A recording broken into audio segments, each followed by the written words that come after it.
listen, there is bad money advice everywhere that is failing to teach you the truth about money and how to build wealth. And the worst part, you're falling for it. And I know because I've fallen for it too. Just like I fell for the amiable allure of Steve Martin in Cheaper by the Dozen 2.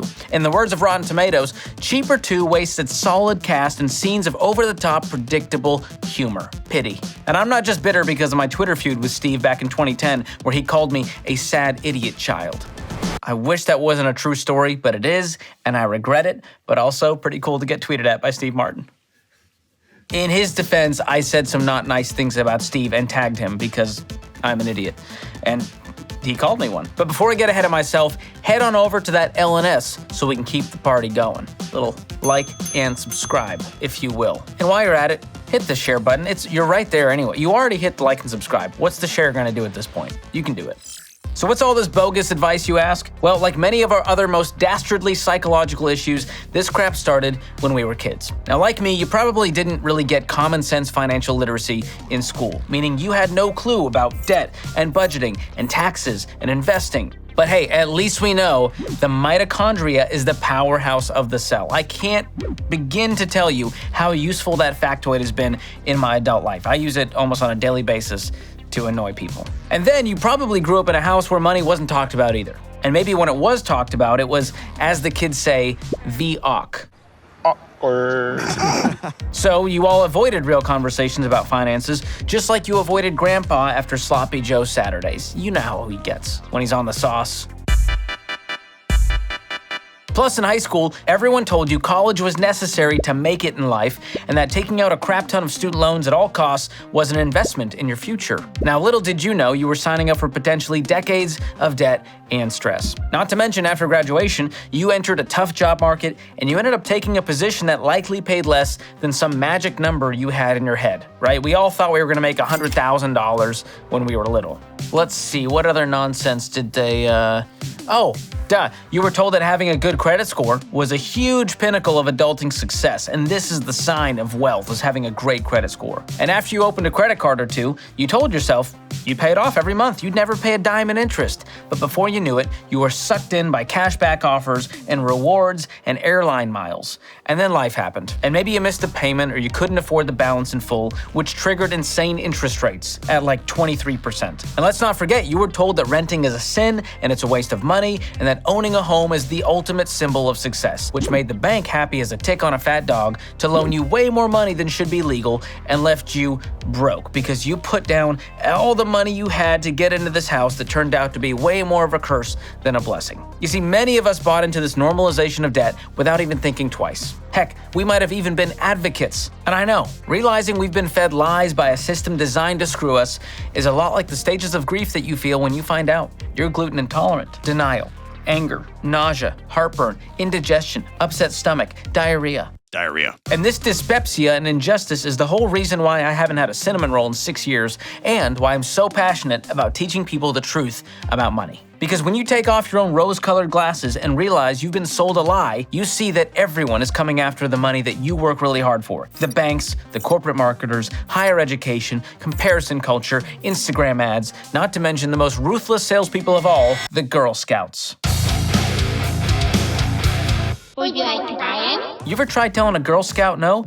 Good luck. Those people are not looking out for you.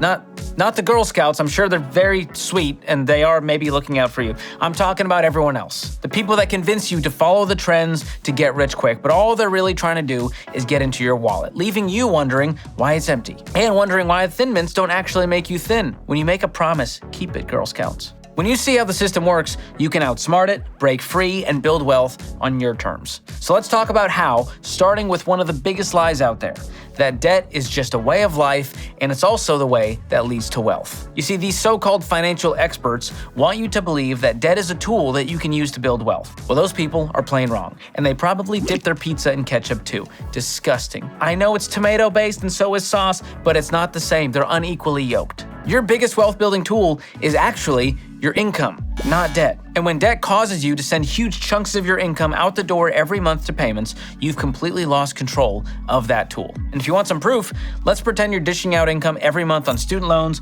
credit cards, and the new car you just bought a few months ago. Here's a look at what those payments add up to. The average student loan payment in America today, $393. The average credit card payment, based on a 2% minimum, $116. The average new car payment in America today, $700. On a Chevy Trax, really, Brad? Really? What are we doing here, man?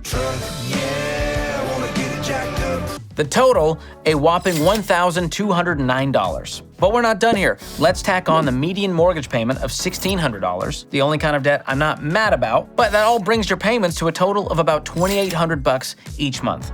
Now, with the median household income at about $71,000, you're throwing close to half of your gross income out the proverbial window at payments. It's no wonder then that 48% of Americans have less than $10,000 saved for retirement, and 45% have less than $1,000 saved for emergencies, because all of their money is going to credit card companies and the banks. Not exactly a recipe for wealth building. So, what would things look like if you didn't have payments? Let's just say you decided to tell your debt to kick rocks and pound sand, and you paid off your student loans, you paid off the credit card, you paid off the car, and you keep the mortgage for now, we'll knock that guy out later. And instead, you took that $1,209 and you were able to invest it monthly from age 25 to age 60. Guess how much you'd have using the average rate of return of the stock market? About $4.6 million, and probably a hot tub.